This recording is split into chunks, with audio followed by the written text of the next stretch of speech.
Eu não sei se aí onde vocês moram tá quente, mas aqui onde eu moro tá muito quente.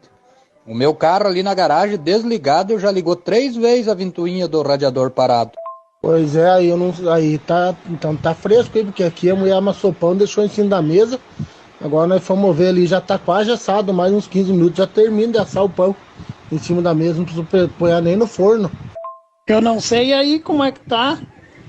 Aqui onde o pai mora tem um açude ali.